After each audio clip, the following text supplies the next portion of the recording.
దీక్ష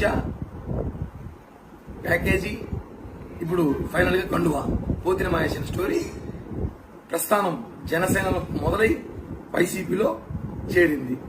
ఇక రాజకీయ భవిష్యత్తు గురించి మనం మాట్లాడాల్సిన అవసరం లేదు. అందరికీ తెలుసు రాష్ట్రంలో వైసీపీలో చేరితే ఏమవుతుంది రాజకీయ భవిష్యత్తు గురించి.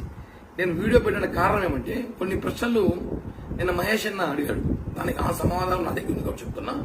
ముందుగా అన్న మర్చిపోయినాడు మహేష్ అన్న 10 రోజుల క్రితం మాట్లాడిన మాటలు గుర్తు చేద్దాము అందరికి. జెండా పట్టుకుంటే విజయవాడ నగరంలో ఏ కార్యకర్త అయినా సరే కొబ్బరి బొండం కట్టి తీసుకొచ్చి నాకు చెయ్యి తీసి